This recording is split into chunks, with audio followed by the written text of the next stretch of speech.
today's conversation, before we introduce our amazing speakers of who you would receive so much wealth of knowledge from, let's start with a little activity. Uh, so to when you want to give, just like the theme of the conversation, give to gain, we want to know what you as listeners intend to gain from this conversation. So we have a question for you. What has helped your career the most in your 2 years, 5 years, 10 years in facility management, 15 years, 20 years in facility management? What do you believe has helped your career the most? What have you gained that has helped your career the most? Is it mentorship? Is it networking? Is it all you? Professional competence? It's all you. You made it happen.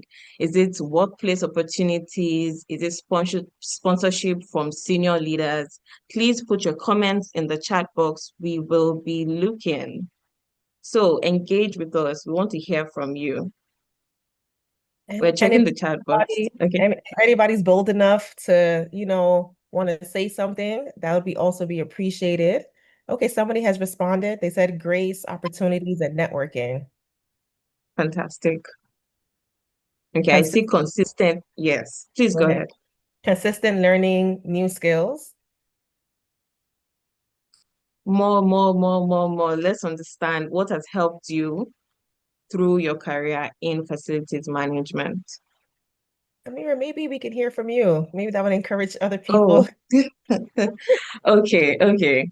Um, Honestly, I think it's mostly mentorship. I had the most amazing boss.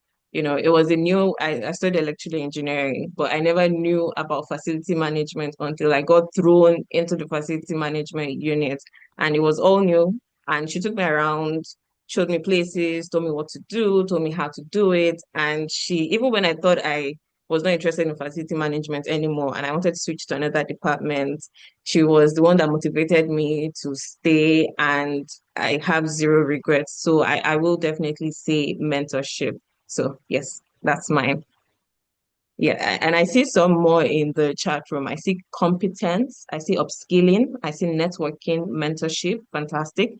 I see a lot of networking and mentorship, fantastic trainings, networking, professional events. Okay, so you are in the right room, and we are evidently having the right conversation. So I will pass the mic now to Tracy to introduce our amazing speakers for today's conversation. Over to you, Tracy. All right. So I'll start with a brief introduction to some of our panelists. The first person that we have on the list as one of our speakers, I'm always humbled to introduce her, is my boss, my MD. Her name is Hajia Zainab Saleh. She's the deputy president of the Association of Facility Managers Practitioners of Nigeria, and she's the group managing director and CEO of Brains and Hammers Facility Management. Hajia Zainab Saleh is a dynamic and result-driven business leader with over 2 decades of cross-sector experience spanning facility management, real estate, hospitality, property development, administration, and strategic business operations. As Group Managing Director and the Chief Executive Officer, she provides visionary leadership across multiple organizations, driving operational excellence, sustainable growth, and corporate governance at the highest level. A highly accomplished professional, Zainab is a fellow and certified management consultant, a certified facility manager, and a chartered facilities manager surveyor. She holds an MBA from the University of South Wales and degrees in arts and science from Ahmadu Bello University. Her extensive professional training and global certifications position her as a respected authority in facilities and asset management. Beyond corporate leadership, Zainab is an internationally recognized karate icon. She is a black belt. She's a fifth Dan black belt, world karate judge, and continental referee. She has played pivotal roles in advancing karate in Nigeria and across Africa, championing women's participation in sports. She's the founder of the Zainab Saleh Foundation and convener of the internationally acclaimed Zainab Saleh International Female Open Karate Championship. Renowned for her integrity, discipline, and strategic foresight, Zainab Saleh combines executive acumen with a passion for excellence, empowerment, and nation building. Thank you. Audience, please, with your virtual round of applause or your round of applause in the chat box, please welcome our first speaker for today's event. I would now introduce our second speaker, ESV Adejumoke Akure. She is a distinguished real estate and healthcare operations professional with over 29 years of experience spanning property management, valuation, facility management, hospitality, and healthcare systems. Her work sits at the intersection of the built environment and healthcare delivery, where she specializes in designing and managing efficient facilities within complex operational environments. She's the managing director, CEO of IntelliGo Habitat Limited, a real estate development and infrastructure advisory firm, and Veridian Healthcare Solutions Limited, a consultancy focused on healthcare operations management, hospital systems optimization, and pre-hospital support services. She is a fellow of the Nigerian Institution of Estate Surveyors and Valuers, a registered surveyor and valuer, and a member of the Royal Institution of Chartered Surveyors. She serves as chairperson of the NIESV Facility and Infrastructure Management National Subgroup, the NIESV representative of the board of the Association of Facility Management Practitioners Nigeria, AFMPN, and an elected member of the Estate Surveyors and Valuers Registration Board of Nigeria, ESVAGON. She's an alumna of the Harvard Graduate School of Design. She holds an executive certificate in affordable housing design and development, as well as certification in social standards. She's also a certified AED and first aid instructor and a healthcare quality surveyor.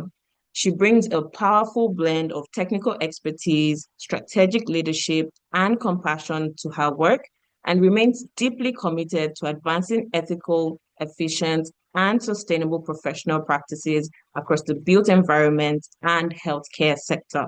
Please welcome our second speaker today, ESV Adejumoke Akure. Welcome, ma. Over to you, Tracy. Thank you. And the last speaker we have for today is Alice Ominsoya. She's the head of facilities management at the University of London, a strategic and influential senior workplace facilities management professional with extensive experience leading complex estates across private and public sector environments, proven experience in directing hard and soft operations, driving service optimization, and leading multidisciplinary teams to deliver high-performing, customer-focused environments, adept at shaping FM strategy, strengthening stakeholder relationships, and ensuring robust compliance with health, safety, and regulatory standards. She demonstrates strong financial leadership, including budget planning, cost control, and contract management. Experience in driving transformational FM programs such as insourcing initiatives, operational restructuring, and workplace experience enhancements to support organizational goals and long-term resilience. She believes in mentoring and supporting, giving back, and empowering others who are progressing in the industry and their careers to consider FM as a viable career option. Welcome, Mrs. Alice Ominsaya. Please give her a round of applause. A virtual applause as well. Yes. So we will now move to why we are here, the conversation of today. The first segment, so this conversation is in three segments. First, we'll be discussing the return on investment of the give to gain concept in facilities management. Then we'll discuss real world implementation of the give to gain concept. And then we will round off with discussing professional growth and strategic networking. So in our first segment, the ROI of give to gain in facilities management. So before I ask the first question, I would request that our technical team add our three speakers to the screen. We aim for this to be a very engaging and interactive session, so we need to see all our speakers.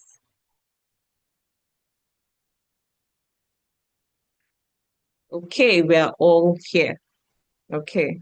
Welcome, welcome, Madam Hajia.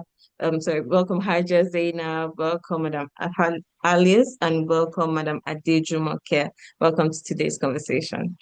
Thank you. Good morning. Thank Good you. morning. Good morning. Good morning. Good morning. Yes. Thank you. Good morning. Thank you. So, before we talk about the content of give to gain concept, it would be good or it would be great to get your perspective on the concept. So my first question to you, which will be going to Hajia Zainab, is in about 30 seconds, could you define what the concept of give to gain means to you, Ma? Over to you. Good morning, everyone, and thank you so much for joining us today in this conversation. It's good to see quite a few of us online, and I hope that more people will join. Now, give to gain for me, I want to see it as something where, what do I say, a principle, let me call it a principle, where we invest our time, our knowledge, support, and opportunities in others, where we're able to ultimately create value. So what I'm talking about is value creation, So you put in your time, you put in your knowledge, and then you're able to create value for not only yourself, but also for the organizations and maybe the communities you work within. It's about shifting from a mindset of maybe one of abundance, and understanding what collaboration and mentorship is all about. And, service strengthens, you strengthen relationships, you build trust, and you're able to open the doors through investing our time and knowledge and support and giving opportunities to people, if you know what I mean. So therefore, for me, Give to Gain also says, when you empower people, you share knowledge, you support collective success, the greater the impact, you find out people become more innovative, and then in the long term, there's always growth. So in return, everyone is gaining. So that's it for me. Thank you very much, Ma. Well received. So that leads me to our official first question to you. From your leadership experience, from your bio, we can see that you had a large share of that. So from your leadership experience, Ma, managing large facilities operations, how have you seen the give to gain principle translate into measurable value for organizations? Please, if you could respond in about 3 minutes, that would be fantastic. Over to you, Ma. If you want to be giving me exam question, I don't understand. Anyway, not a problem. For me, I think I've been in this industry for quite a while. And then being able to manage quite a few sites, quite a few teams, different people, I have noted that when you invest in people, communication, and collaboration, you find that the returns are really measurable. So first, empowering teams, being able to give them knowledge and especially responsibility. When you give them this responsibility, you see that efficiency increases, right? You find that they become more efficient in what it is they're doing because responsibility has been handed over to them. I hope people can hear me. I hope I'm not too Loud and clear. okay, Yes, good. ma'am. So when facility teams come together and they understand themselves, you find that the broader objectives of the organization, feel a bit more together because you're combining your different ideas, you're combining different mindset. Because we're not one individual is a knowledge of everything. So when you combine yourselves together, you come together, definitely you're going to get better ideas and you're going to be able to deal with things more efficiently and then have progress wherever it is you go. So you find that people become more proactive instead of reactive. So this for me reduces downtime, it improves service delivery, and then of course it enhances operational dependability and reliability. So these are things that we're looking for, if you know what I mean. So for me, when you build strong relationships with stakeholders, things like, for us in the facility management industry, we're talking about people like your residents, your clients, your contractors, any of these people, you are able to create a culture of cooperation rather than conflict, right? So in facilities management, many issues are resolved a lot faster, a lot quicker when there's always trust and open communication. The trust also depends on how you're able to translate it into better compliance, right? So from that, you now get smoother operations. And of course, it also helps in terms of your budget flow and things like that. Then when we're now talking about mentorship and professionalism, I think that it creates a long-term organizational structure that has strength. I don't know if you know what I mean. By the time you do this, you're going to find yourself or your organization a lot stronger. So what I'm basically saying is that when you invest in developing your people or your team, you build institutional knowledge and leadership pipelines, right? And then the result is always reduced staff turnover, definitely. So you have, definitely reduced staff turnover and then stronger accountability and then a more resilient organization.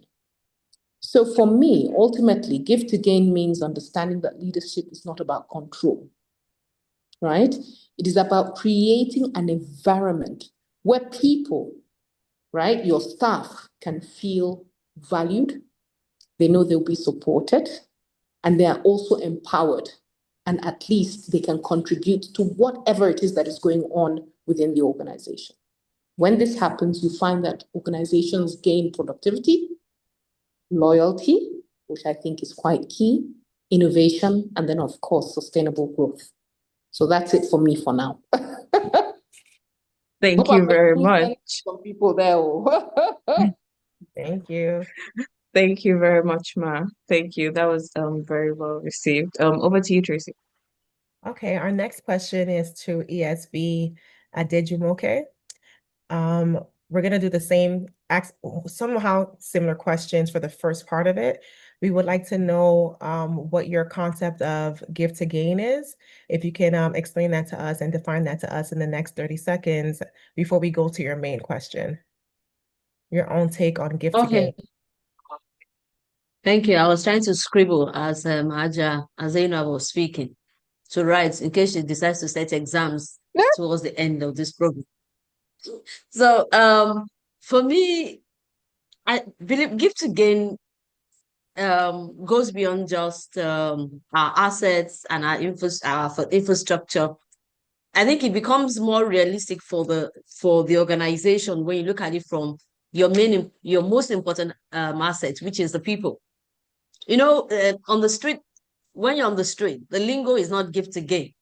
So it's important that we're making that re-emphasis through this International Women's Day theme about the other way around. In our society or not everywhere, it's always the gain to give. So let me see what's in it for me first before I decide to put something in. But now when you emphasize the other way around, it just means that you can create a better system, not because you see the immediate benefit, but because you see it on the long time. So whether in personal relationship, which speaks to the person who is coming into the business. So individually, for you as me and you, and then before you become part of a corporate group, that ideology of that philosophy, as it were, of give to gain, you must internalize and personalize it. That is really what life should really be about, giving before you can gain. So for me, on a personal level, that speaks to me. Now, from a professional level, it makes me understand that I must give value first. That is what it also says to me. And so I can benefit, but I must put something in. And when you put something in, your time, your effort, even learning for yourself, you become a better individual. So as a philosophy, trying to internalize what this theme says, it just literally tells me that um, the everyday philosophy of an average man on the street that says, give me before I can give to you. It's telling me again, this theme is re-emphasizing that it cannot be that way if I want to see sustainable change in myself and even in the organization with where I work, or even in the community, in society. I must give of my time, I must give of my knowledge, I must give of my experiences, I must even give lessons learned from my failures, so that I can be a better person, and then I can translate that improvement of being a better person to everything around me. Because sometimes when you want to do things, and maybe you're having a new group of people and they're new and they're young. I mean, Alice, who is in the university system, bear witness. Sometimes just telling them how not to do something based on the experiences you've had is part of the gain factor for them, whether in the office or not. No, I tried it that way, it didn't work. They're already gaining, even from your failures that might have cost you even tears. So for me, that it's a philosophy that goes just beyond the work environment. It's another re-emphasis of the importance of life and how we ought to live life, so that as a better person, you can now become a better staff or a better boss or a better team player in your environment. So that for me, that is good to get. Thank you very much for that insightful take on give to gain. So our question for you, which you have about 4 minutes to answer your own jam question, since I just said they were asking jam questions. How can organizations balance operational performance with investing in mentorship, knowledge sharing, and professional development? You know, like Aja, me, my brain, I have to write something that Aja, I don't know how she's doing it, but me, I had to jot something that I don't mind how. So, operational efficiency. That's what you said, operational efficiency, right? Yes. Yeah. I think everything for me speaks from the place of intentionality. Now, operational efficiency, a lot of times in organizations, some organizations see mentorship, knowledge sharing, collaboration as an add-on, or is a nice to have, or is a nice talking point even. You know, when you are having corporate meetings and they're speaking to the world, they talk about it. But how do you internalize it to speak to this operational efficiency is a different ballgame. And one of the first ways to start is to understand that it is not competing with operational efficiency. A lot of times people think it is these three things: knowledge sharing, mentorship, and collaboration is on one side, and operational efficiency is on the other. No, you can only be very good in one, in operational efficiency, if those other three are part of the journey or the conversations and culture of that system. Now, I want us to talk system-based, because a lot of times in Nigeria, we wonder how some organizations or some corporate businesses abroad, they've been alive for 100 years, for 150 years. I'm a member of RICS, like Ajia, and RICS has been alive for Ajia about over 150 years. And you wonder, how are people able to do that? It's because you take it from individual, you take it to structures, you take it to systems. Now, part of the experiences I've had working in healthcare organizations is that for us, our operational efficiency as a business, as an environmental care, is largely based on these three being partners together to achieve purpose. Because when you make mentorship, knowledge sharing, collaboration is ingrained in the culture of your organization. You save yourself mistakes, and you know in the hospital system, you cannot afford mistakes. You save yourself equipment misuse. You save yourself loss of time, for us, loss of lives, and of course, maybe finances. So being part of your onboarding experience every day. In our system, we have what we call shadowing. So if you put it, for example, a new nurse, she has to shadow the older nurse for a while, just learn how to do and not how to do. So in that way, it is making the system itself efficient because you're reducing and you're minimizing mistakes, losses, waste, and every other problem that might come about it.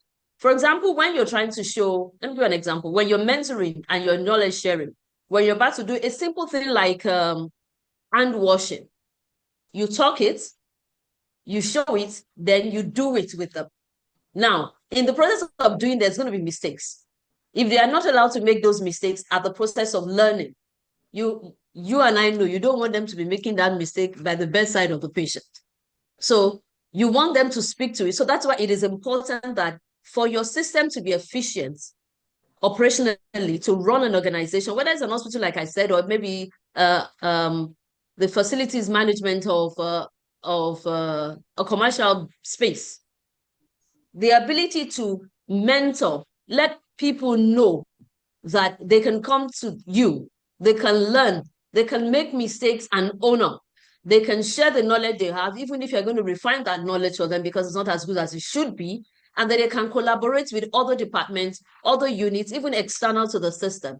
That is the way that your system can be efficient, and then you can grow from a small business into an institution that outlives time and space. So that for me would be how to marry all these things together so that one is not seen as the enemy of the other.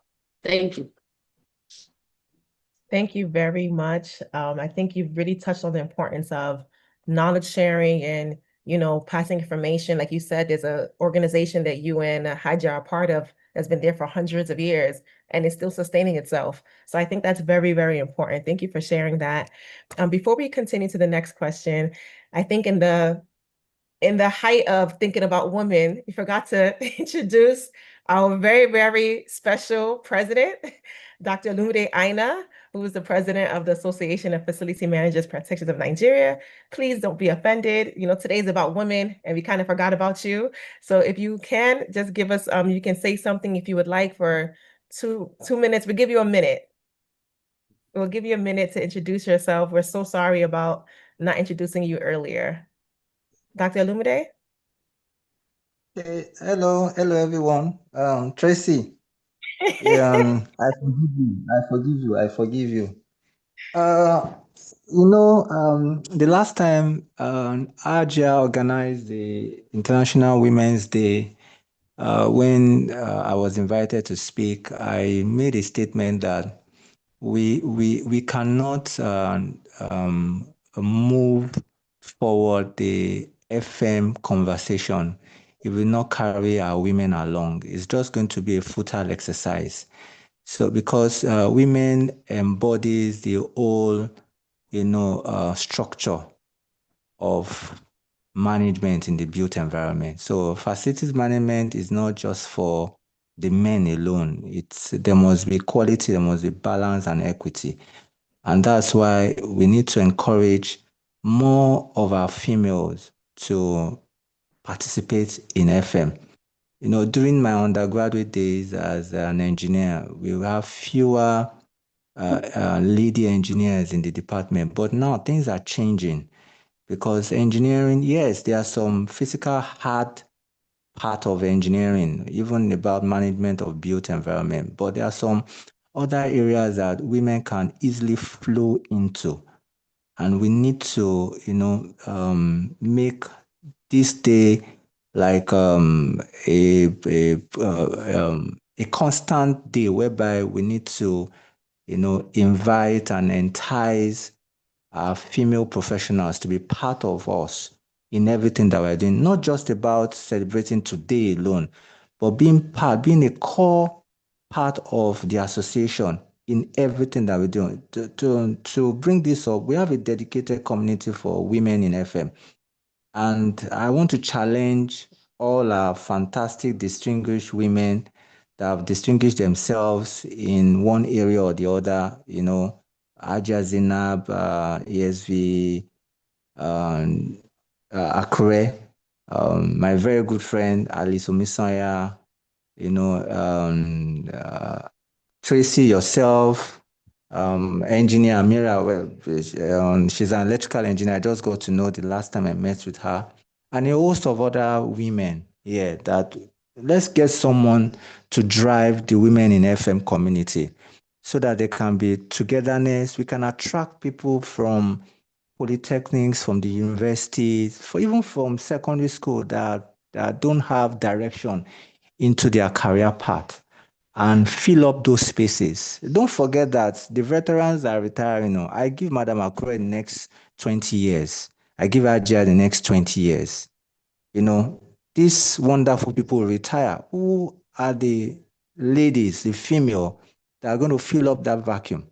We need to start building them. We need to be intentional. I'm borrowing the word of, yes, we are correct. We need to really be intentional about this so that all our activities will not just be because we need to, fill in the gap or just mark register. It will be intentional to build capacity. I congratulate all the women again, the wonderful women. Thank you for setting this up for us. Also to challenge us as men that we have a whole lot of things to do. And we also need to give you the space for you to explore in the scheme of things. Thank you so much for the opportunity. Thank you. Thank you, Dr. Lumide. We really appreciate it. Once again, we're sorry for forgetting to introduce you earlier. We also want to just acknowledge all the NEC members, all the AFMPN Board of Trustees and Directors. Thank you guys all for being part of the call. We appreciate you guys. And we'll continue with the conversation. Amira, you can go ahead.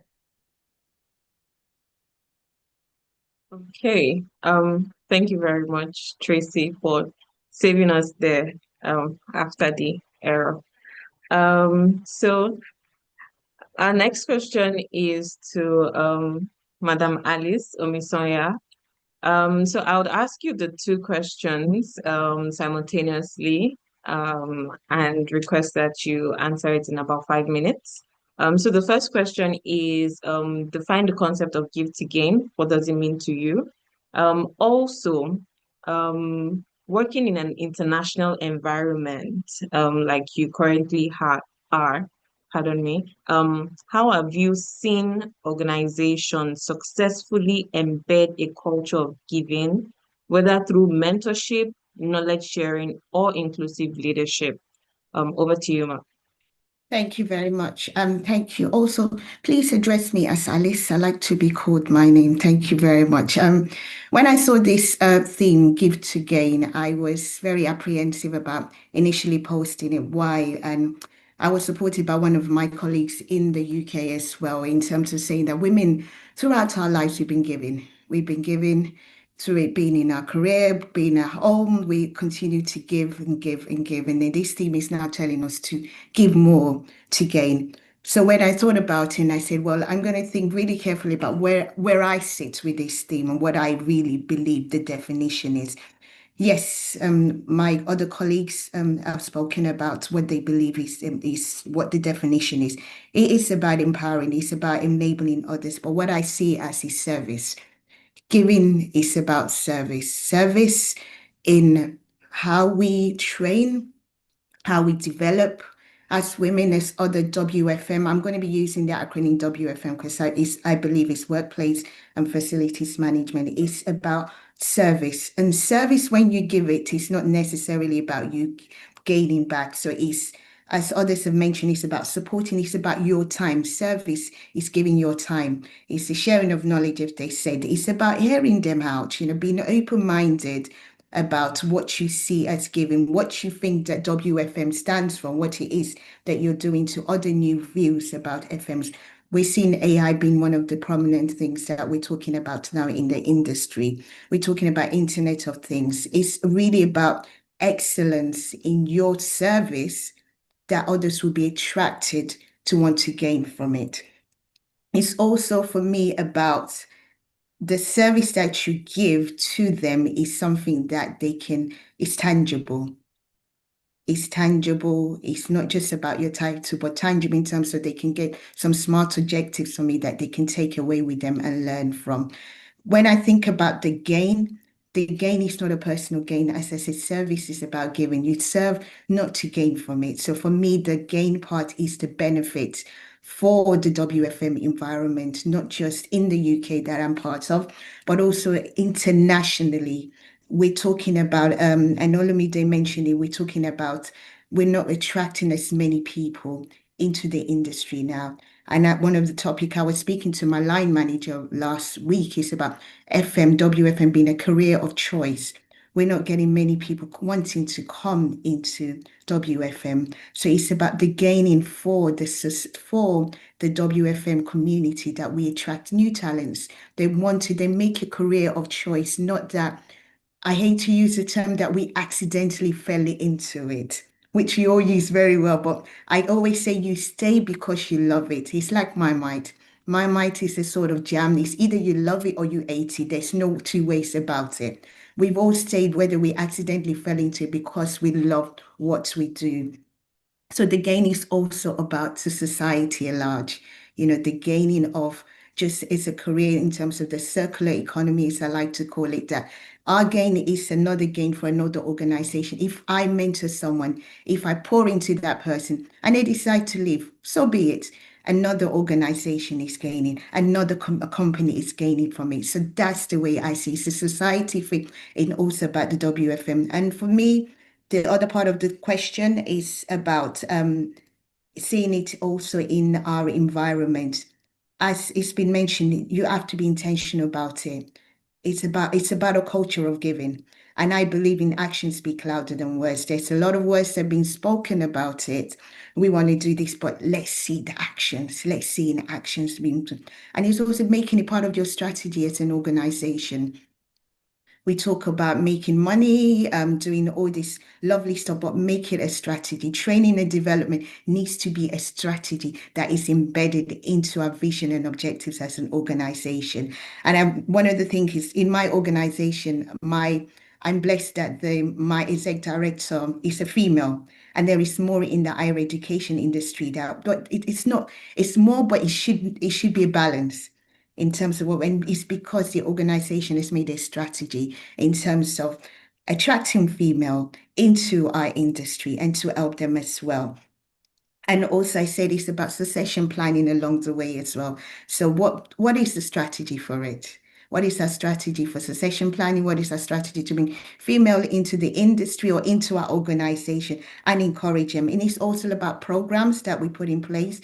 In our organization, we have a mentoring program. It is very much written. It's a policy, it's a program, and it's run on a yearly basis. And you can read up on it, what is your expectation as a mentor and what's your expectation as a mentee. So it's all about the intentionality, putting it on paper, making it something that you do on a year-to-day basis. And also believe that IWFM, they've just recently started up the Women in FM again to attract more women into the industry and also be a voice for them. It's advocating in terms of what we do in the knowledge sharing. And also another thing is inclusive leadership. It's mentioned in the question. There needs to be targeted program for women. Some may see that as being sexist, it's discriminative, but it needs to be targeted for women. And I've seen it in organization and also women in ethnic minority. Nigeria may not be so relevant, but in the other parts of the world, when it's targeted towards ethnic minority, what you do is that you remove the barriers to them being in the WFM industry, being in an industry at large, being in senior positions as well, so that they can see that, yes, they are feasible, they are needed because they make a change in what they do. I would say, in conclusion, I have seen it, but the evidence are few. And I like to see more work done to ensure that this is the norm that we practice, be it for an organization that is small or large. Thank you. Thank you very much, Alice. Thank you. You said giving is service. You serve not to gain. Organizations should make training and development is strategy embedded in culture of the company. Women should be targeted for the giving, and the company's benefit succession planning and staff retention from giving to gain. Thank you very much for your input. So I will pass the mic to Tracy for our interlude before our next segment. Over to you, Tracy. All right, thank you very much, Amira. Thank you for all the speakers for the first part of our discussions. Before we move on to the next part, we'd like to just do a little bit of relevant statistics about women in facility management and how women are playing a role in the facility management or the WFM space globally. So studies show that women currently represent less than 20 to 25% of leadership roles in the built environment sectors globally, which shows that although there's a gap, women are still also being positioned in leadership roles in their organizations globally, which is a good thing. So although there's a gap, it seems that women are still trying to push through and be involved in the built environment and the workspace for facility management. Another fact or statistic is that organizations with gender diverse leadership teams are 21% more likely to outperform financially, which means that companies that are diverse in gender seem to do better. So that's a good thing for women in the industry. Another fact is that some studies do show that mentored employees are promoted 5 times more often than those without mentors. So that also goes back to the importance of having mentors and finding people that can support you as you grow in the industry. So we can move on to the next. I don't know if anybody has any other comment. Well, if not, we can move on to the next discussion. Thank you very much, Tracy. So our next segment is subtitled Real World Implementation. So we've discussed the return on investment for give to gain to the facilities management industry. Now let's talk about the real world implementation of give to gain. And our first question is going to ESV Adejumoke Akure. Ma, what practical actions can organizations take to move the give to gain concept from theory to everyday workplace culture? If you could respond in about 4 minutes, that would be fantastic. Over to you, ma'am. Okay, thank you. So for the organization, I liked what Alice said when she was talking about that the work you do in your space becomes a gain to another organization, and over you see that play out, and you begin to understand that that is the only way you can build society. Now, society now being organizations that give to society. What I mean by that is, for example, you can imagine where people always talk about Nigeria, that you have a lot of drain and all of that. But when you have a society where you have a huge population, there's always going to be them moving into other environments. So instead of we making a lot of noise about it, why don't we improve so that it becomes part of our exportable assets? It's an interesting thing that they do in the medical space in India, where they know that they have access to need.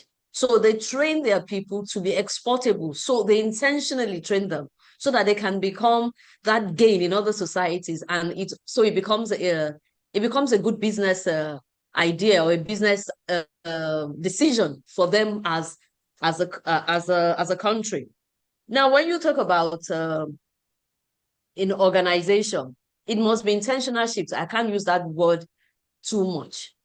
When you're doing quality improvement management, you have what you call, when you want to start an organization culture shift, you always start with governance and leadership.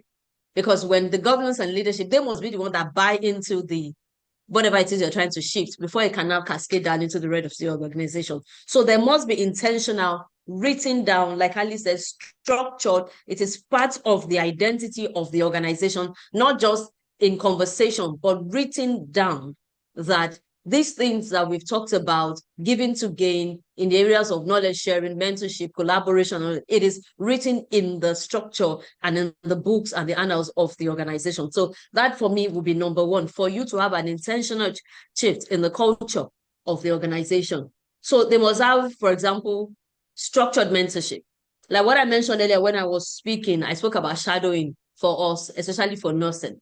So when you have on the patient floor, where a new nurse or younger nurse, or even a doctor, you see it when you see all of these rounds in some of the films you watch, where they're going around with them. That is knowledge sharing.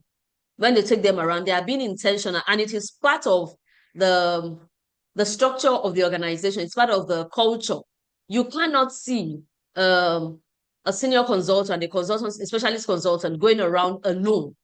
Part of the mindset of the medical system is that you would go with a group of students or younger doctors to learn from. That is part of what they do too. So it is an intentional, organized way of mentoring people. The next thing that organizations can do is to create regular opportunities to knowledge share.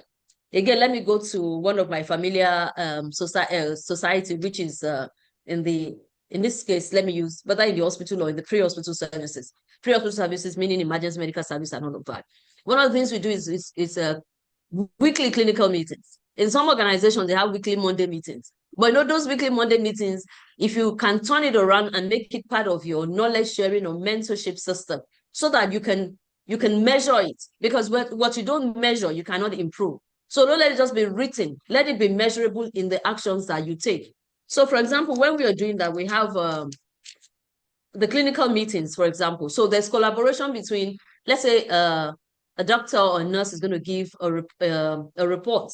Now, that system, that clinical meeting you have very senior doctors, senior consultants, all sitting down there. Then you have younger doctors, you have professors, all sitting in that hall. A young doctor brings a case. They discuss the case. They collaborate with their colleagues to prepare that case, and then they bring it out. So it's going to be punctured, it's going to be queried, it's going to be critiqued by the senior professors, tell them another way to do it, and all of those things. That is you mentoring, that is you knowledge sharing. And then they need the collaboration with others to improve it. Sometimes you have senior doctors who say, oh, I like the way you're going with this. Maybe you should join there's cross unit collaboration where another doctor said, maybe you should join my clinic run tomorrow. I want to see how you put this in one of the patients I have.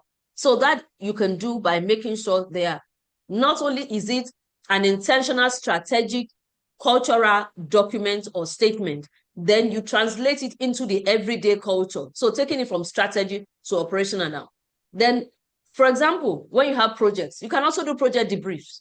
That is all part of knowledge sharing. Let the junior ones who went with you on the meeting, someone like maybe say Zainab goes somewhere, let them debrief you and say, so what did you take away from the training we went with? So the next time they are following you, they're not just feeling good and following MD to a meeting. That person knows that when they come back, they're going to partly be giving a report back to the rest of the team on the project that they were honored to be a part of.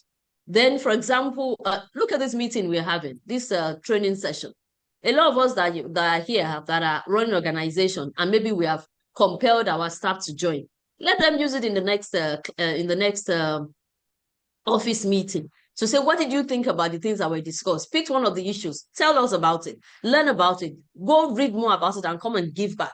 Because, when you're giving back, you're not going to empty yourself, but you empty quite a lot. One of the things we must guide against is thinking the idea of hoarding knowledge. When you hoard knowledge, you personally as an individual, let me talk of Tracy now.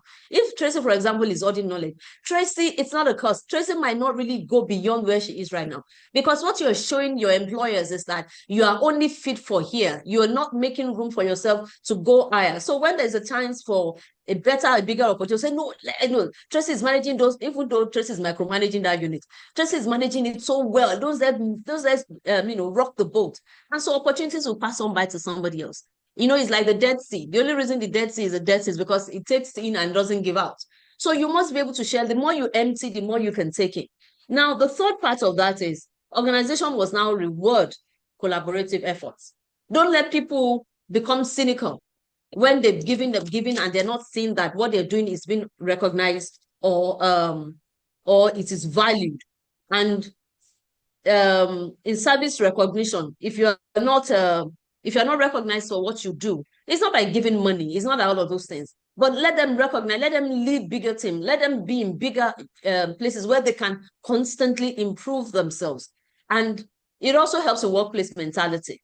I know it's a big thing where in formalities end of view, we're still getting to that place where workplace mentality means a lot in what we do and the welfare. But when you see all of that, it makes for the rounded employer who in WFM, like I'm learning from Alice, even though we're here, IWFM, it becomes a big a ball that is constantly, when you have a hot ball and is adding value to it.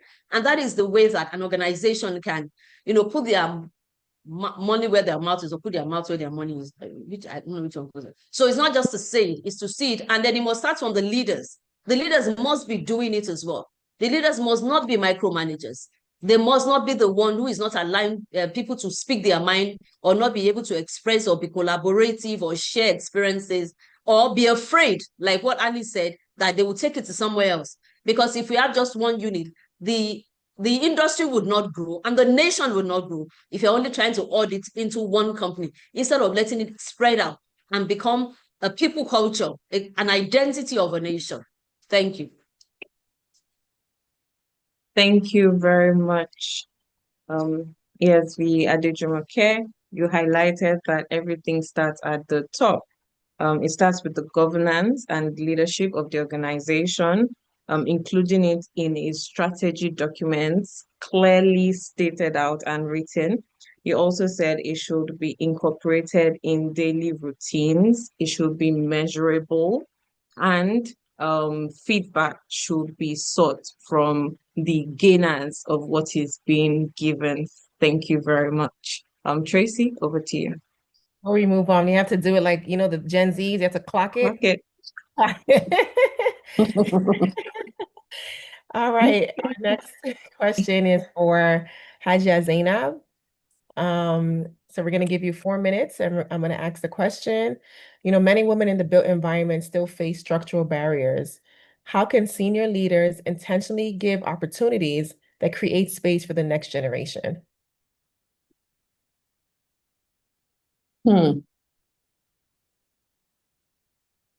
Okay, so quite an interesting question.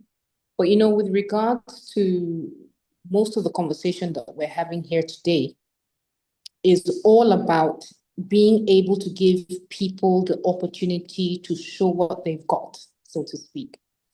And my sister, Adejumoke, has mentioned earlier that you need to try as much as possible to be able to invest in the people that are going to be assisting you, or are employees of the organization. And how do you do this? For me, I have always said, and I continue to say, that experience is the best teacher for everything that we do.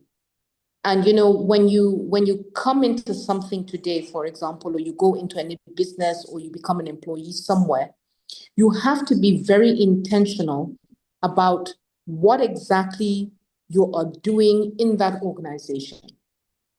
You find some people just get into organizations because they're looking for a job at the end of the day, right? So that they can take money home and do whatever they need to do. Because basically what's happening is that it's just helping their need. So what you also find is that people are not invested in what it is that they're doing. So what are we really talking about at the end of the day? For example, I run quite a few organizations, quite a lot of organizations. And at the end of the day, I cannot run those organizations by myself. I have to have my employees and the employees who are going to work with me at the end of the day. And how do you make them, or should I say, entice them, or do I say encourage them to be able to be good at what it is that they do? And that is also being in a position where you can give them responsibility, how to be accountable for the responsibility that they're taking. Now, when we talk about barriers in the industry, it's difficult to actually say that you're pinpointing what the barrier is. At the end of the day, it is what the person wants to do So how do you encourage them to come into an industry like facility management in the first place? Facility management is open to anybody. And of course, as a woman, I would want to encourage people to come into facility management. I believe that anybody that has a mindset on anything that they want to do, they can break whatever barrier that they feel there is, right? We keep talking about facility management being, or should I say was, I wouldn't want to say being, I would say was a male-dominated industry. So how do you go about getting people, more women to come? They have to be able to take an interest. And how do they take an interest? We're going back to the same thing that we talk about over and over again, and it is mentorship. You can imagine if you go out and maybe give some sort of talk about facility management. And when you're speaking to a group of women and they show your passion, they can see your passion in what you do. Most likely you will find that they're going to be encouraged to say that they want to come into facility management. So what do we do at the end of the day? You know, it's all about getting people interested, trying as much as possible for them to see the gains of what facility management is all about, and then coming into the industry. And I will always get back to where I want to talk about in terms of trying to excel in whatever you set your mind to do. So what I'm saying in essence, if you have found yourself or you have taken an interest in facility management, please try and be intentional to learn about what it is that you're doing. I like to give this example a lot. And, you know, like I said, when we're starting off in this industry, majority of us didn't have facility management. There was nothing like facility management in those days. It's either you are going into engineering, or going into the, you know, do I say becoming a lawyer, becoming a doctor, going into engineering. And the only thing at that time that was nearest to facility management was estate management. It was one of those courses. And I think they had like a course on facility management in some universities, but maybe not all. Now, like I said, most of us found ourselves in facility management by accident. And then what happened? You have to find a way to ensure that you're good at what you're doing.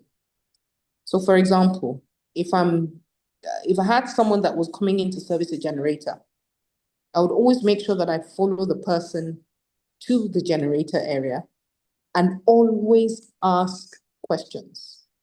What are you doing? Why are you touching this? What is this part? Tell me the name of this part. So what happens? You're learning, okay? You always have to be in a position where you're learning exactly what it is that you want to get into, or what you're doing, or wherever you find yourself. This is just also general. Know what it is you're doing. So at the end of the day, when you ask your questions, you know what's going on. Even if you're not an electrician, for example, you follow your electricians, they're working on something, you try and understand, oh, what is this cable? Why is this cable here? Why are you cutting off this point? That's knowledge you're gaining at the end of the day. So what happens? It translates to excellence at the end of the day. You become good at what you're doing, right? So when I say you become good, because you're now having a broader perspective on what you're doing in your facility management. So you're understanding the electrical aspect of it. You're understanding the mechanical aspect of it. You're understanding how to relate with your clients. You're understanding how to relate with your vendors. Then what happens? You begin to build confidence. You begin to show that you know what it is you're doing. When that happens, you become, in quotes, an expert in your field. Then what happens? When you go anywhere and you say you want to talk, people begin to look at you and say, oh, she's an expert. She knows what you're doing. So what have you done? You've actually broken the barrier of exactly what it is that people are saying. How do we break these barriers? So what I'm just trying to say in essence, ladies and gentlemen, it's very important that you are very invested in what it is you do in your careers and in your life. Be sure that you know, or you take an interest in everything. Don't just come and say it's a job for me at the end of the day. No, it's not about that. You have to try and develop a passion for what it is you do. When you're passionate about something, there's always every likelihood that you want to move higher and better in what it is that you're doing. Yeah. So please, if there's anything that anybody wants to take home today, is try and realign your mind and try and be a bit more invested in what it is that you're doing. And for the women out there, for me, I would always want to encourage women in terms of whatever it is that they want to do. I will definitely encourage people to come on board in terms of the facility management. I have quite a large female team that works with me, which I'm very happy about. And I'm sure that some of them can attest to the fact that when we're talking about knowledge sharing, when we're talking about mentorship, when we're talking about me pushing them to strive to become the best at what they're doing, they can attest to that. So in a nutshell, I'm just trying to say that please let's change the mindset in how we approach everything that we do at the end of the day. Let's become more intentional. Let's be good at what we're doing. And the only way to become good at what you're doing is to continuously learn, no matter what it is, whether it's reading, whether it's knowledge sharing, whether you're talking together as a group of people, or whether it's something that you've come. You know, knowledge is how do I say? Knowledge is not for, do I say it doesn't just come like that all the time. You get what you get from school, from your university, what you study at the end of the day. But at the end of the day, it is always experience.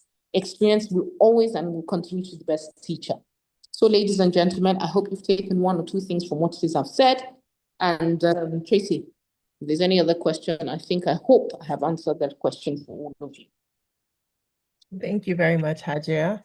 I think you did definitely discuss, how to break the structural barriers. It's really important that individuals on their own are invested in themselves and are interested in learning more so they can be given opportunities that might help with their knowledge and their expertise. So thank you very much for that.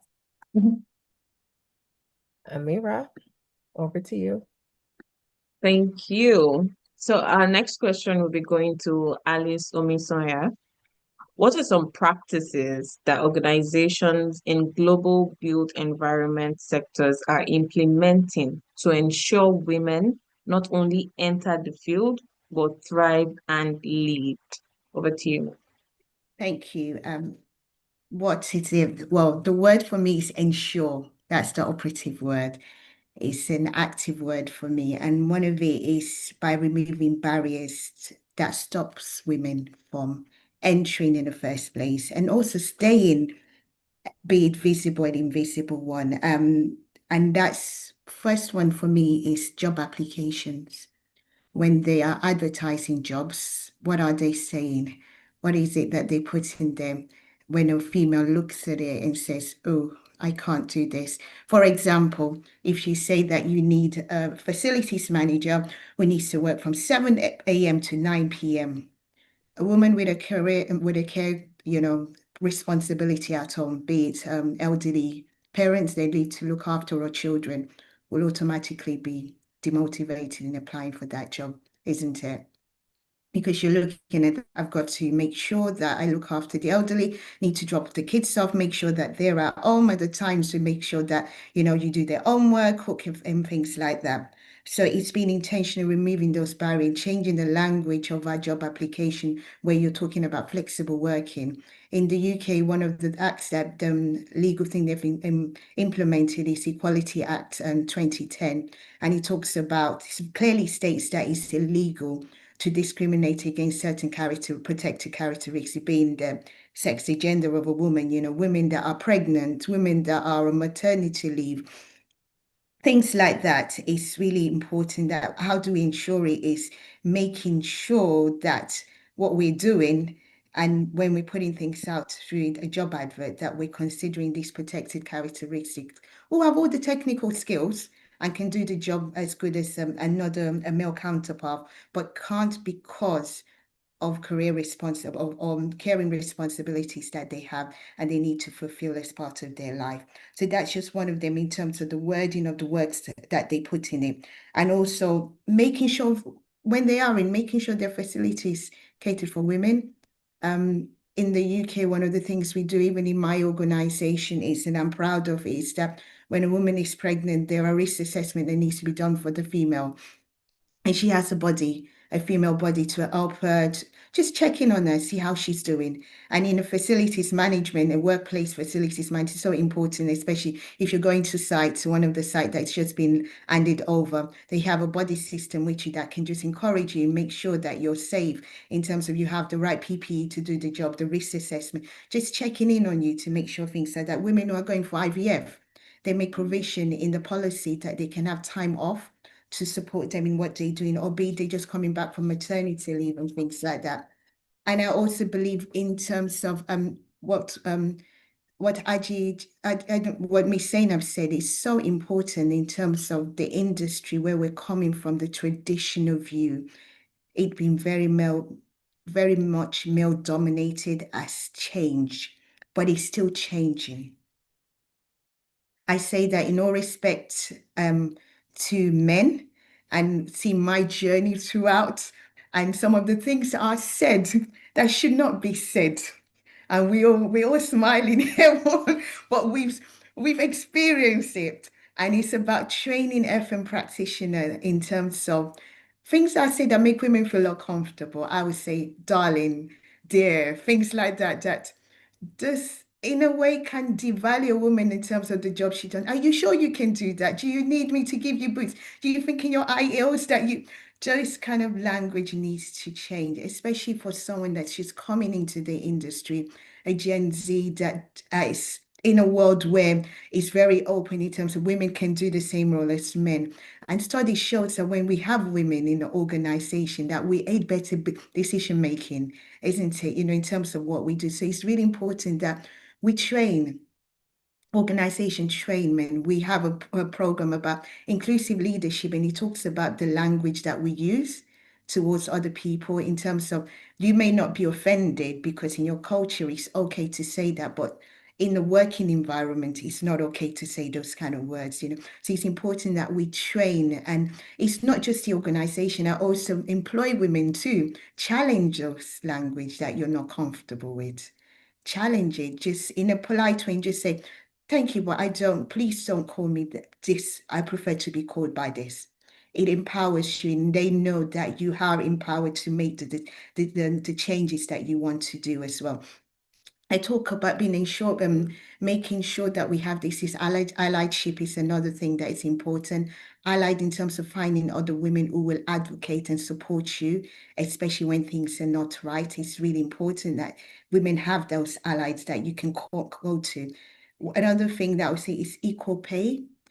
I can't stress it enough. I'm not sure in your parts of the world, but where we're still working towards equality and equal pay, you find that women who are technically brilliant are not getting paid the same amount of money as other male in the same industry with the same technical experience. So equal pay is really important. So how do organize it is ensuring that if I am an engineer or a facilities manager with the same experience as my counterpart is a male, that we get the same pay. Not that because I'm a female, I get paid less. Sharing experience and supporting. We've talked about mentoring, which is really important. I've been just not saying it, but putting programs in place and things like that. I also talk about sponsorship. Sponsorship is where a senior member in the organization just encourages you by speaking about you in senior leadership meeting, advocating for you, saying, yes, this is the person that you need to promote her, you need to develop her because she has the qualification, she has the experience, she knows what she can do, and she's an asset to the organization. So it's really important in that. And also, as I talk about equal pay, being transparent about promotion system for organization. It's not just say if someone is saying this person has been promoted, but is it really following a system of policies that we put in place that people know that if I want to thrive, if I want to stay, if I want to continue to say this is the promotional path I need to follow to be able to be that senior leadership. And the last thing for me is deal with the discrimination. Don't sweep it under the carpet. Be comfortable. An organization, if they want to ensure that they are attracting women and women are staying in the organization, that they are comfortable with having those uncomfortable conversations when discrimination, things are being said women are not being given the same equal opportunity as other male in the organization. That's it from me. Thank you. Thank you very much, Alice, for the it was well detailed. You literally started from the top to the end. And you said it starts from the application process. The choice of language should promote inclusion, not, send a signal to women that you're not welcome in this role. Our culture, our words, work at the workplace should be appropriate. Do not address women. Sometimes it's just a pattern that has become, the order of the day, and it takes a conscious effort to remove that pattern. So speaking about it, like you've emphasized today, it's important so that our community will be more intentional about removing words like dear and all those other words that women may find inappropriate in the workspace. You also mentioned equal pay, which is very important. We're doing the same work, so why should the pay not be equal? You also emphasize sponsorship, senior leadership speaking up for competent women in the rooms that matter. And you also said, in a nutshell, no discrimination, and we should be comfortable about speaking up when we see discrimination. Thank you very much for your input, very valuable input. I noticed that our third speaker has dropped off, so I just want to nudge uh, Baraka and our tech team to please help us engage ESV Adejumoke and make her co-host and pin her so that she can join the conversation. Thank you very much. We will now, I believe we've completed this segment of the conversation. So we will now quickly move, or before we quickly move to the third segment where we'll be rounding off the conversation, we want to get a feel of our audience. We've been talking for about the almost an hour now, or about an hour. Yes, so we want to hear from you. Uh, please tell us in the comment section, please tell us one form of support that you personally would appreciate that would accelerate the current level you are in your career. If you could receive one form of support that would accelerate your current level in facility management, what would it be? You may be a business owner, you may be a vendor, you may be a service provider, you may be an in-house FM in the healthcare sector. So what is one form of support as you are now that can be given to you that would accelerate your career? We'll be looking at the chat box for your responses. We would like to see that you are with us. Members of the audience, you could also send an emoji so that we'll know you're with us.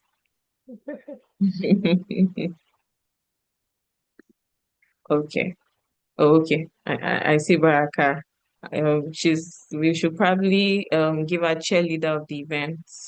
She has been very supportive. Okay. So I see from Timmy, you're following, fantastic. Emmanuel is saying mentorship and guidance in the FM space. Okay, thank you. Any of our panelists or any member of the association, Emmanuel Salifu is saying that he would appreciate mentorship and guidance. So you could send him a message. Who knows, you may find the person that will take you to your next level in this room. So thank you very much for your feedback. And I see the emojis from Mrs. Queen and Titilayo. Thank you for being here and participating in today's conversation. So we'll quickly move to the third segment, the final segment, where we will be starting with Alice Omisoya. And our question to you is what skills, and also because we are running short of time, we will crave your indulgence in responding to the questions in about 2 minutes. I know that a lot needs to be said. It's not a conversation you have once, but for the sake of time, we'll need to compress what we need to convey. Definitely important messages, but we need to compress it for the sake of time. So in about 2 minutes, Alice, could you tell us what skill will be most important for women navigating the modern built environment over the next decade? Over Thank to you. you. Thank you. Pastel, we know a political, economic, social, technology, legal environment. We cannot work in silos. We need to know the world around us, what's happening. ESG, economic, social, and governance is really important. Sustainability is a big thing now, not just in one country, but all over the world. We need to be well informed. To be informed is to be well ahead of the game. We need to move away from technical skills and more be a strategic partnership with our stakeholders, with our clients. It's really important. And one key part of it is communication. In WFM, I find sometimes we do the doing, but we don't communicate what we do necessarily. We need to move towards communication, saying what have we done? What are we going to do? It's really important. Let's get away from just being in the boiler room. Let's get out there and start communicating our relevance and the reason why we're needed in an organization in a changing environment. Anticipate in advance your client needs and what they need in the workplace is really important. Let's be strategic in adding value. As a service provider, do you know the strategic objectives of your client? Have you read the mission and objectives? Do you really know what they stand for and what they need? Even on the client side, do you know the priorities of your stakeholders? And can you embed into it and support them in delivering their priorities? Is really important. Network. I know it is hard sometimes as women, but we need to try and network, be it online, training and development. And also, I would say be fluid in a very changing world that we live in now. It's changing so much from one day to the other. Be fluid in your mindset. Zainab shared about training and development and learning is really important. So those are just my key takeaways for that question. Thank you. Thank you very much. You made it brief, but it was very loud and clear. We do the doing, but we don't communicate what we are doing. So as FMs or WFMs, we need to communicate what we are doing. We should also be able to anticipate in advance our clients' needs, what are their priorities, and those should be our priorities also. And as women in the FM industry, we need to network more. I will now pass the mic to Tracy for the next question. Over to you, Tracy. Great, thank you. The next question is for Haja Zainab. What advice would you give young women entering facilities management who want to grow into leadership roles? Okay, you can hear me, right? Yes, we can hear you. Okay, yes, I'm muted. Okay, so my first advice would be to take your profession seriously, yeah, and commit to mastering it. Okay, so two things: take it seriously and commit to mastering it. Facility management is a very dynamic field, and it combines quite a lot of things, like most of us know already: technical knowledge, operations, managing people, finance, and strategic planning. So it's very important for young women entering the profession to continually invest in learning. You must learn. And this can happen through training, through certifications, and then, of course, like I always say, hands-on experience. I still say that any day. Hands-on experience is the best teacher. When you truly understand the systems, the processes, and the business side of facilities management, you will naturally gain confidence and credibility. I mean, that all comes together. The second thing I would want to say is be willing to start from the ground and learn the operational realities of what you're doing. Okay? Like I said, follow them inside the generator, follow them when they're servicing lifts. These are just examples. Just keep going. Follow those people that already know the know-how and build your knowledge. Leadership in facilities management is most effective when you understand how things actually work. Okay, so whether it's maintenance operations, safety, vendor management, or resident engagement, you have to be fully committed to understand what's going on. Those experiences give you the practical insight that will guide you to make better decisions when you move into leadership roles. Another important thing is to build strong relationships and networks. I'm coming back to exactly what Alice has said. She talked about networking. It's very key in this industry. Facilities management is very collaborative, so you have to understand and work with people. Things like your engineers, contractors, service providers, you have to have a good relationship with all these people. Being able to communicate clearly, you must build trust and you must manage the relationships that you have, as it is a critical skill needed for leadership.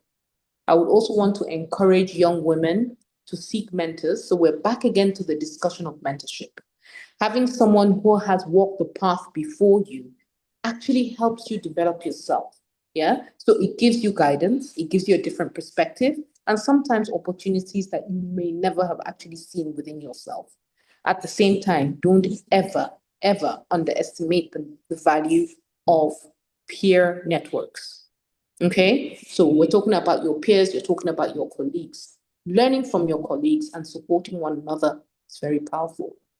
Confidence is also extremely important. Okay. So when you're knowledgeable, you know what you're doing, you naturally build confidence. Sometimes women may hesitate to step forward for leadership roles because they feel the need to be perfect already or things like that. And my advice, don't wait for perfect. Okay? Just get into the role and do what you need to do. If you have prepared yourself well, if you have the competence and the passion, be willing to step forward and take on responsibility. Finally, what I would like to say is lead at every time with integrity and professionalism. I cannot continue to repeat this over and over again. Facilities management is a profession built on trust. We know this. We're in this space. We know the reactions we get from people, from our residents, from our clients at the end of the day. So please take this very important aspect of it. Trust in how we manage resources, how we maintain environments, and how we serve people who use these spaces. When you consistently demonstrate professionalism, reliability, and ethical leadership, people will begin to trust in your leadership. In my experience, leadership is not just about position. Yeah? It's not about position.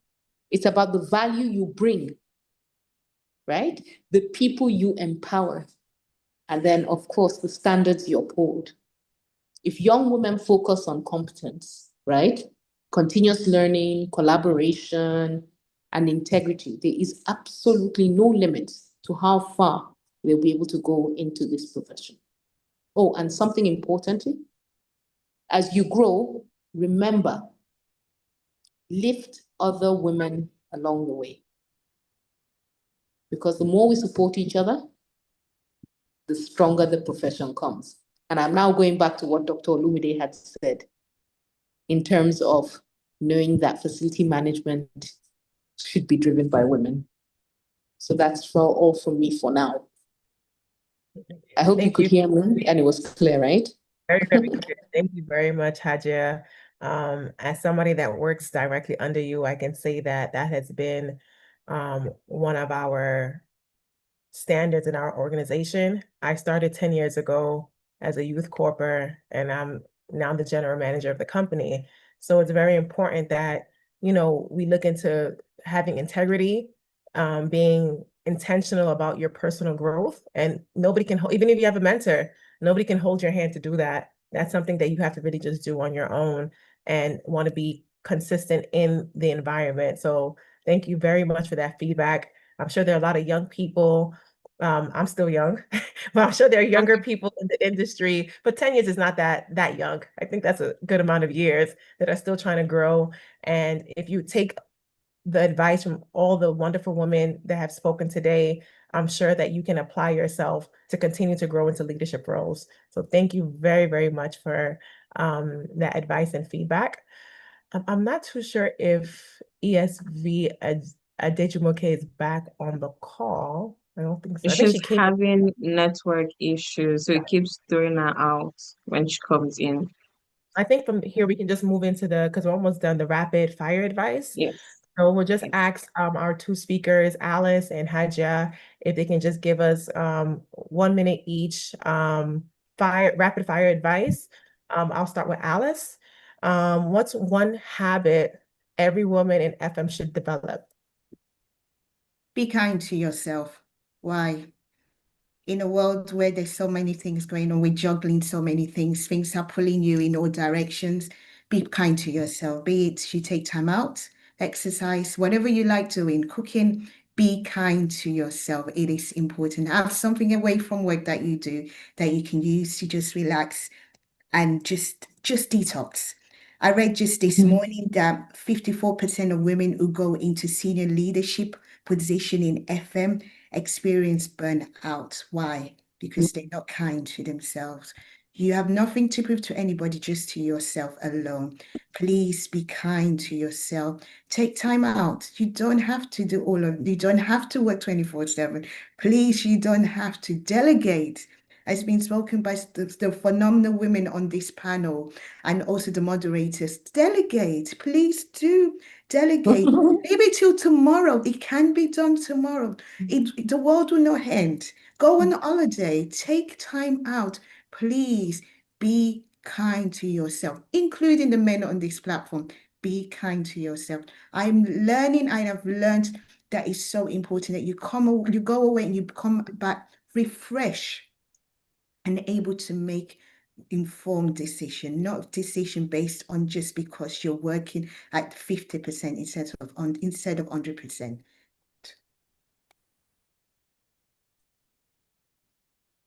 Oh, it looks like Tracy. Network has dropped Tracy off the call. So I thank you very much, Alice, for that input. Very, very important. Burnout doesn't favor anybody. So it yeah, so it's better to be kind to yourself. Very well received. Thank you.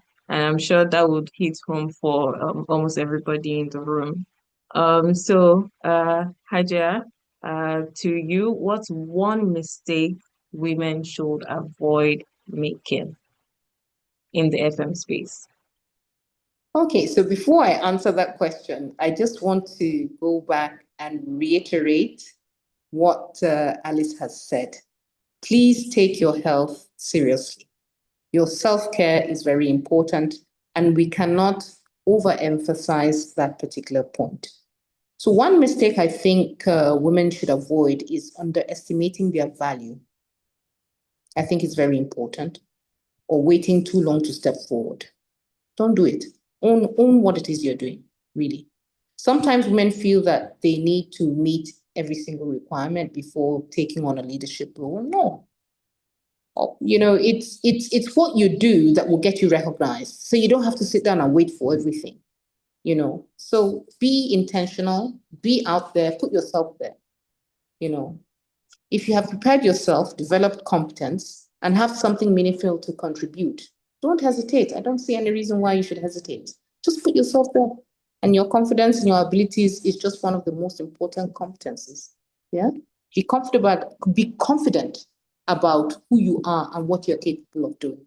Okay? So please don't underestimate yourself, don't underestimate your value, and do not wait to step forward or wait too long to step forward. So that's one mistake for you. Yes, very, very, very important input. Do not underestimate yourself. You're only doing yourself disservice and nobody else. So do not do that to yourself. Self-doubt is normal, but you do it afraid regardless. So thank you very much for that input. Alice, I see your hand up. Yes. I Okay. wanted to add apologies just to the one about mistakes. We talk about mentorship, we're talking about women. I would say be open-minded. Why am I saying that? Open-minded in terms of men can also mentor you. I have gained so much from male who have mentored me throughout my journey in WFM. be open-minded to say, yes, it's not about where you are, it's where you're going.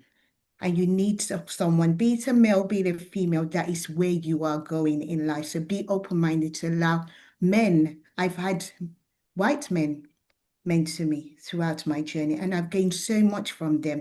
And I've also gained from women. So I'm not discounting women as mentors, but I've also gained so much valuable experience from also being mentored by men as well in the industry as well. So please don't keep an open mind. Do not have a closed mind to who can mentor you. It's very important as women. Thank you. Very true.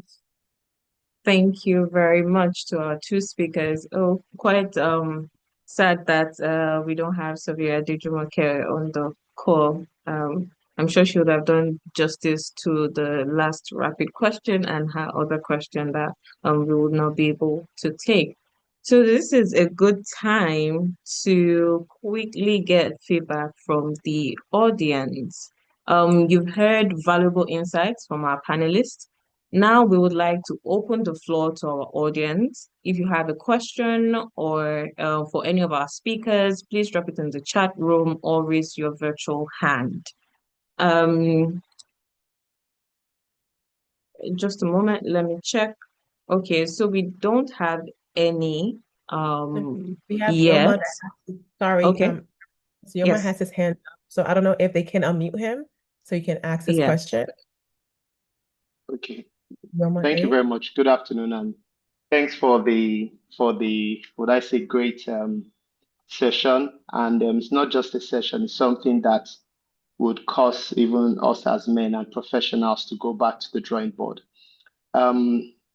Just to piggyback on what Tracy said, the environment in Nigeria is quite different from that abroad, and I think it's in our culture down here in Nigeria where you should treat women like women, even at workspace. And if you do not, sometimes you get this, like, why you being so hard? Why you being so all that? Son mentioned that when she was in class, she's an architect. He said her lecturer told her that there are no male architects, there are no female architects, that they just have architects. And when it's time for them to go into surveys, the female students are also jumping into the bush, climbing everything that they need to climb.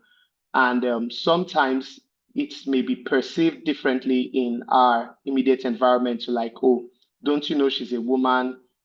Why are you telling her to do this? Why are you telling her to do that? So I would like you to strike a balance between the reality on ground, what culture, how culture in a place usually affects some of the things, the practical reality of some of the things that we are looking at, not to, just to, draw the right balance. Should it be that regardless of your environment, treat everybody in a way, whether they like it or not, whether they appreciate it or not, whether the culture of a place says that, oh, there are certain things that you should not, right? So some guys should not stand while looking at a lady, maybe trying to climb the overhead tank and some of those things. So if you can just shed a little bit of light, where culture, plays in that role, or do we just use a one jacket or one size fits all in terms of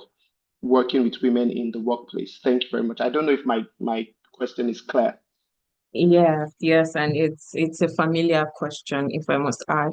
I would like to ask which of our panelists would like to take the question.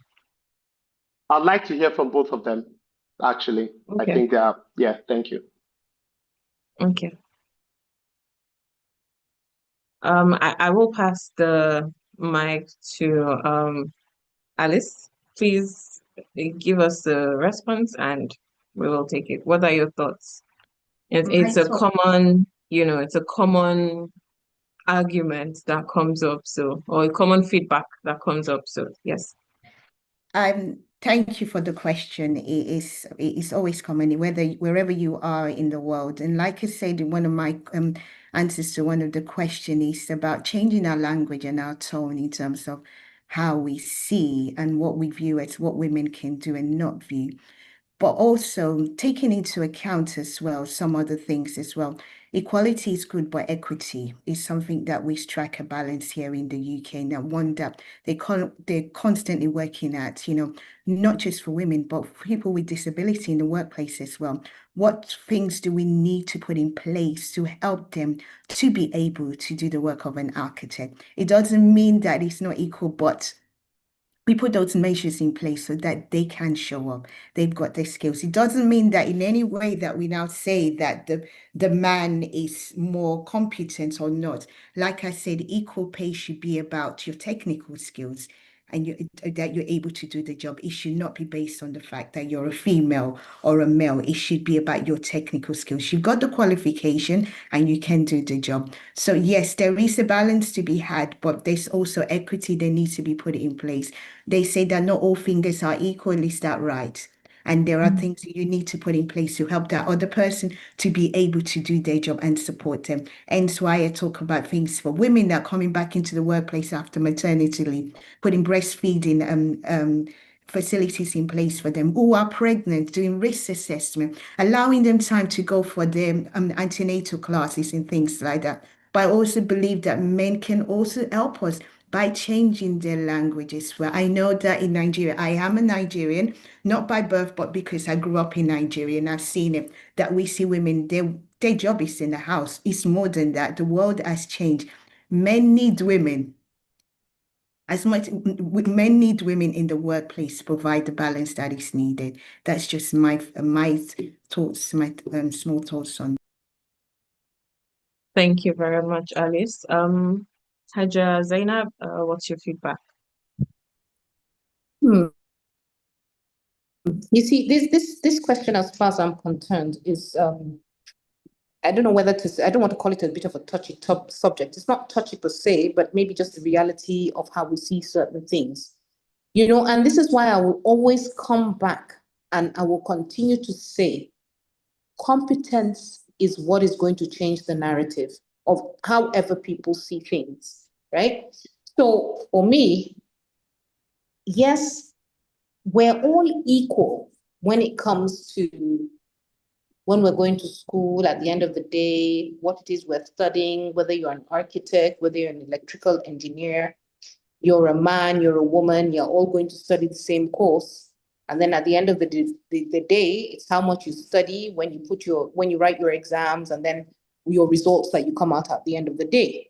But when you're studying, studying doesn't know what gender is, does it?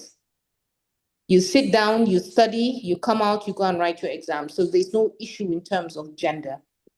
Where we differ a little bit, and just like Alice has said, is that as a woman, we've been blessed with certain things: childbirth, breastfeeding.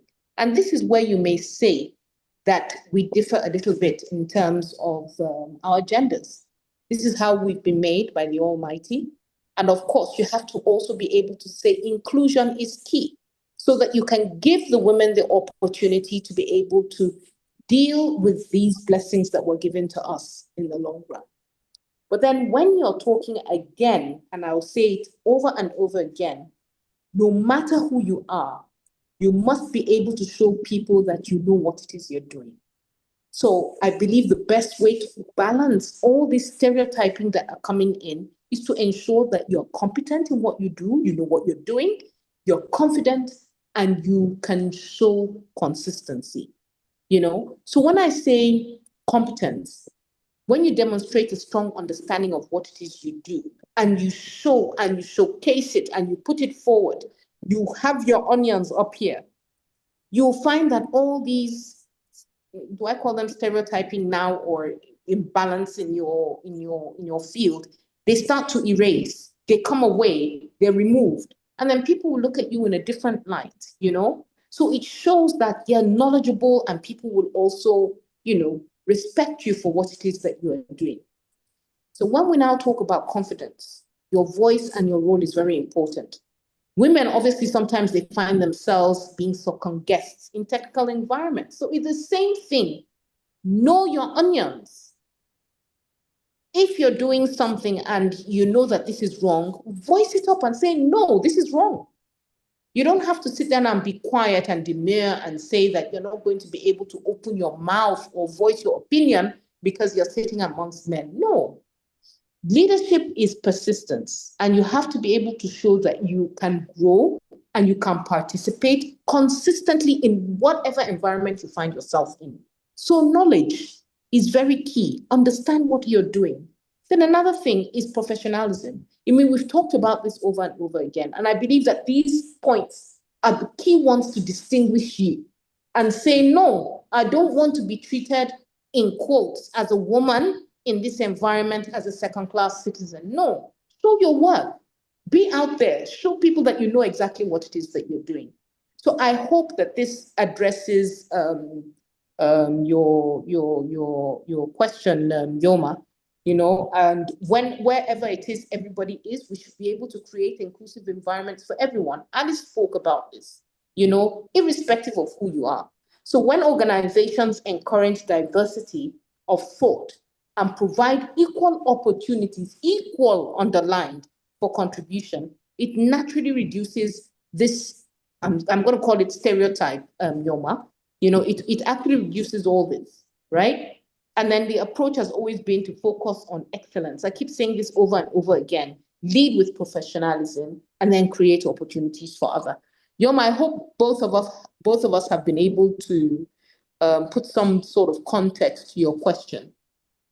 Yes, thank you very much. I think what you've shared should go more to the women.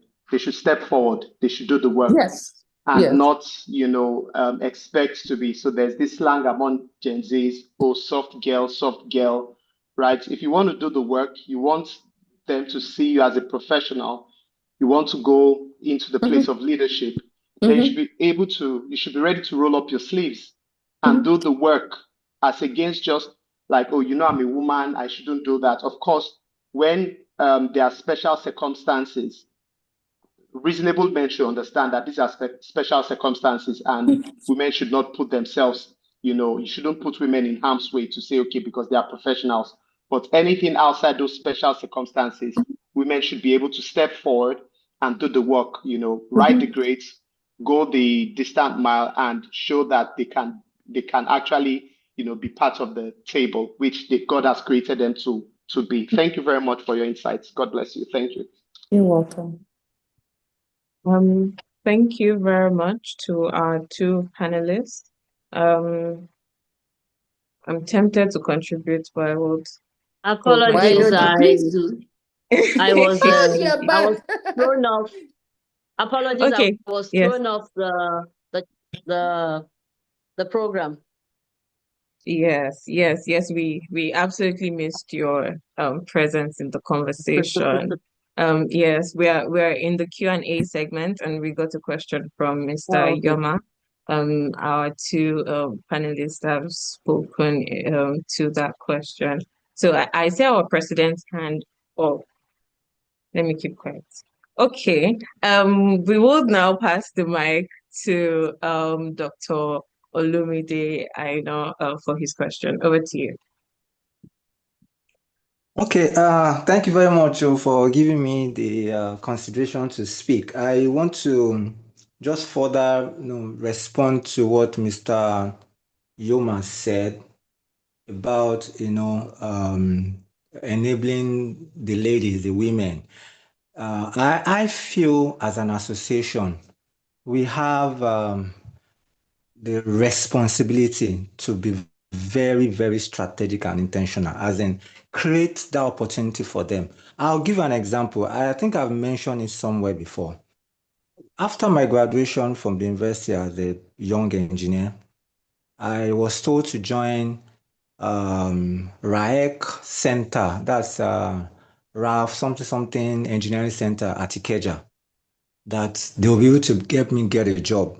So I got there, I attended their meeting. They said, oh, if you're a fresh graduate, you finish your service, list out your names. And the way they took it upon themselves in getting a job for us was like, as if they've signed a contract that they must get a job for young graduates. It was very intentional. They were really, I don't want to use the word harass. If there's another word I can use to replace it, they were really on us. Oh, Mikano is doing generator. Bank PHB is doing interview. Cadbury, they are doing interview today. We've submitted your CV. We've done, a whole lot of things. So they were very, very intentional. We have a lot of ladies around us that, from afar, their perception about FM is different from the reality. So we need to create maybe programs, mentorship ideas, or something for them to bring them on board, to encourage them to participate. FM is not just about maintenance of generator. They can be in consultancy. They can stay in HSC. They can go to tech side of FM. FM is broad, is large. So we can pick them up. And I want to challenge our speakers also. Tracy was talking about Aja. I think Aja should just leave Tracy alone. She's now matured. Aja should pick another person. Tracy also should pick like 5 girls. Akure should pick like 10 girls. Let's share them. Let's look for them wherever they are. And bring them into the FM industry. Somebody brought me into the FM industry. I'm sure somebody brought all of us into the FM industry, because FM is not at the degree level in any university in Nigeria. I stand to be corrected. But so we need to also do that so that we can build capacity all around. This excellence that I've been talking about can be shared, can be mirrored everywhere we go. Thank you. Thank you for the opportunity. Thank you very much. Thank you very much, Mr. President. Our very own he for she. Thank you very much. And yes, We have a question in the chat yes, from please take it. Mrs. Queen Oni. She said, why is there a perception that FMs must be engineers? How can we change that? Could we direct that to Surveyor Adejumake before we round off today? Oh, okay. Thank you to the moderators. Once again, let me apologize to everybody. I got lost in transmission. Again, like you say, it's just a perception. Oftentimes, it's those that looking at the conversation in Nigeria, specific to Nigeria now. I guess so a lot of times you see they were the ones, if for example, someone a lot of the things that needed help, a lot of them were plants and machinery at the very beginning. That took a lot of bulk of people getting involved. And then from there, it kind of metamorphosed. I know that, for example, I know that, sorry, I was a little sad. I know that I became part of FM because I'm an estate surveyor and valuer.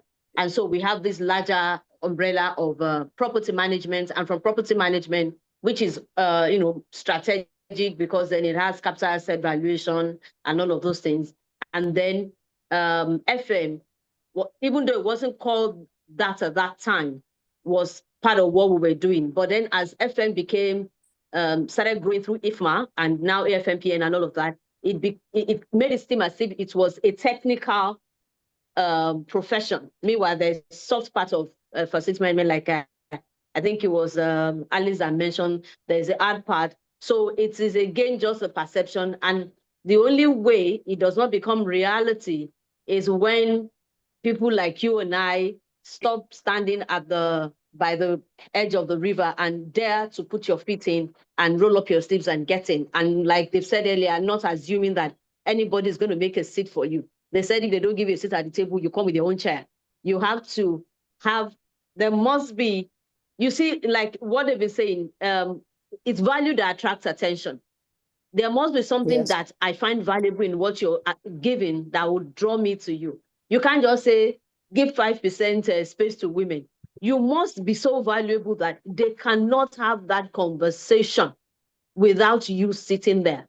You have to be so valuable in that space that when they are speaking and they want to start talking about FM, if Zainab Saleh isn't there, they say, no, I know there is this woman who is exceptionally good in this thing. She must be here. Not because she is a woman, but because she epitomizes so much value that they need at that table. And the era of thinking they give us the beats, and we've done all this thing. Let's just give a small percentage to women. That is so patronizing. It is insulting. It is insulting. I mean, you're just another gender. All the things that Alice mentioned earlier about all your responsibilities outside of that, you must create a kind of value for yourself that when you want to sit at that table, you'll be able to say, gentlemen, look, I worked in an organization where at a time, I was able to say, I will leave the office at 3 because I had to do school runs. And then once I'm done with school runs, I would come back, or I can run the rest of the day outside of the office. But because I was delivering, and because you must also bring a niche to the table, you can't be all things to all people. There must be a unique perspective of the profession. Dr. Aino said, it's HSC, it is this, whatever it is that you bring as a niche, bring it. When you bring it, they will create an environment around you. They will create something because they need you. But if you're not bringing value and you're just going to keep, we'll keep blackmailing the rest of society and saying, we're women, they're not giving us space, so they are not giving women space, they're not giving women space. That is subtle blackmail. Be so good at what you do that nobody can write a statement without you being there. And so for me, it is the perception of saying it's engineering. Let it just be professional women who have done the study, who have put their time, and they're delivering.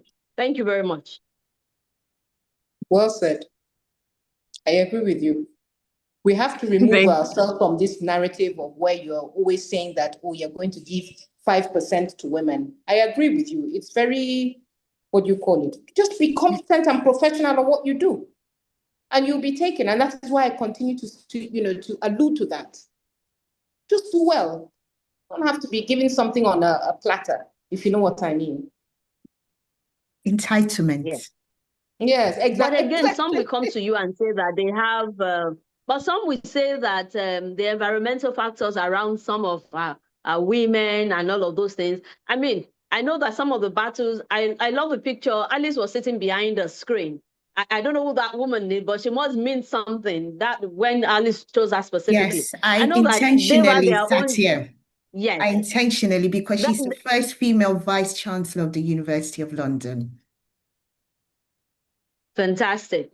I know that before their end, there must have been challenges before they are where they are now, where they have laws that Alice was alluding to that says that it's a crime for you to not give certain concessions to women. We might not be there exactly, but we also have the opportunity to use the journeys that they've had to manage our own narrative. It was Mrs. Awishika that said technology is what gives us the ability to leap over years that we might have to work on. And so we have the opportunity now to change some of those narratives and say that we can rewrite based on the cultural challenges that we have. We do have cultural challenges and we can't take that away. And no matter how we try to, wish it away, they are here because we are who we are. But with what we have, how can we use what we have to create a story that would work for us? Because it must work for us. There are collaborative things some organizations, some women come together and they decide to set up a daycare center. Why? So that the women in the group some women will be managing the kids, the home front, while they can go out and work. But if we are not collaborating together and it is just me, myself, and I, but once I'm shining and I can talk down on the rest of the women and say, oh, look at me, that's not going to work. It's not going to work like that way. It's a symbiotic relationship. And we must be able to leverage. Some people, all they want to do is do consultancy. Yeah. And for them, they might have an enabling environment that makes you to be able to, lean on them. We must realize that we have challenges, and until we can identify our challenges sincerely together and strategically together. Sometimes women, unfortunately, sometimes we're not very strategic. Strategic together, seeing the end picture is not an immediate gain. Having the end in mind, then we will see that some things that look very challenging. If you, they say there's always more than one way to skin a cat. If you step back a little bit away from the problem, you might find another solution just around the corner. But you must be intentional about it.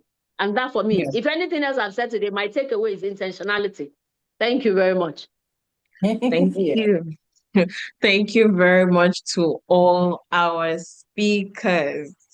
Um, Audience, I know you have been impacted, and I must say that personally, and I'm sure that all the other women on the panel session and in the room, we are grateful, not grateful, we are happy to see men in the room and to see men contributing to the conversation. The common practice is when women are doing women things, it's for women. But as we know, life, it takes male and female to make it work. So thank you for being in the room, despite the stereotype and being part of the conversation. Thank you all to every participant in this conversation. Before we close out, we would like to hear or get your feedback. Please put in the chat box this year. You have listened to our speakers talk about giving in terms of mentorship, sponsorship, collaboration. What will you give? And you can respond with, this year, I will give by. So please, we would like to see your responses flooding the chat room. This year, what will you give? No matter what part of the ladder you are on, whether you are an executive, mid-level, beginner, what would you give this year? And also, please share one insight you have taken away from today's conversation. Surveyor Adejumoke has said our own intentionality. So we would like to see what is one insight you have taken from this conversation and you will be implementing. Thank you once again for being here and being part of this conversation. I will pass the mic to Tracy to just give a feedback or any comments you'd like to make before we do the final closeout. Over to you, Tracy. All right. I think somebody has their hands up. I'm sorry, before ESV Adejumoke, your hands are up. Yes, thank you. I wanted to make a comment based on what Amira just said. I know one of the things I was supposed to talk about earlier was after this, just share, gist about this, gossip, tell people what you learned today, talk people about the lady who taught us FM, who was also a karate black belt. Just share the information. But beyond that, I wanted to, she appreciated the men. And I wanted to take a leap on that and say that please, dear men, bring up your daughters to be confident. Create an enabling environment for your daughters, for the men that are seated here, so that they be bold and confident women that no one can brush because they have nothing to say. The majority, the genesis of who I am is my father. It was my greatest, is my hero. My dad taught me to be confident, to believe in, to speak up. When I was young, we would listen to the news, my younger brother and I, and then we'll come to the living room and express to my parents what we heard during the news, what the government was doing. You would take a position, you would defend your position. And gradually, it made me to be confident in myself. But you cannot leave to society what you should do as fathers because your daughters look up to you as their hero. So for the men here, if you remove FM, the FM of the women we're talking about who need to speak up and be bold, that all of us have spoken, Alice and I, Zainab, and all the other women, and the women we are celebrating today, the next generation will be your daughters, that you as the men need to let them know that they can stand in front of any man or woman and they can hold their peace. So that is what I would appreciate the men for and hope that they take as their takeaway from this meeting. Thank you. Thank you very much, Ma. Thank you. Tracy. Thank you to everyone. A lot of people have been talking about mentorship in the chat. They said they want to give to volunteer, to mentor. So there are a lot of people that are willing to take mentees in. If you can, send them a message privately, get their numbers, get their LinkedIn accounts, whatever you need to do to connect. I think it's very important that you try to connect. I think there are 3 words that start with I that I take out from this is intentionality, integrity, and investment. Invest in yourself, have integrity, and be intentional about everything that we're doing. So I just want to thank everybody for engaging this conversation. And I really do hope that we're able to engage with each other outside of this platform. Thank you. And I find I was supposed to do the closer remark, but I find Tracy's closer remark very adequate to end the conversation from here. Just a final nudge. AFMPN, thank you for all you do. Thank you for being gender conscious, for being learning conscious, for being training conscious, mentorship conscious.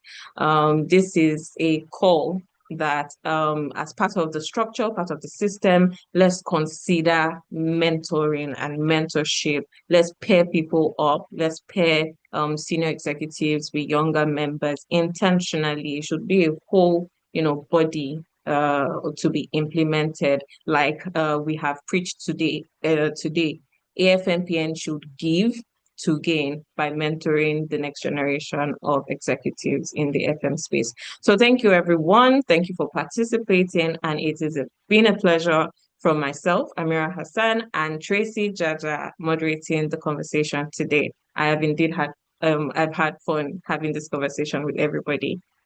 Have a lovely afternoon and a lovely week ahead. Bye-bye, everyone. Thank you. Thank you, everyone. Thank you for being here. Thank you, everybody. Look forward to the next webinar, which will be on other things as well. So we look forward to seeing all of you soon. Okay. Please tell others once we share the information, please send it out and get more people to join. Thank you very much. Thank you. Thank you. Thanks. Bye, everyone. Bye. Bye. Bye. Bye.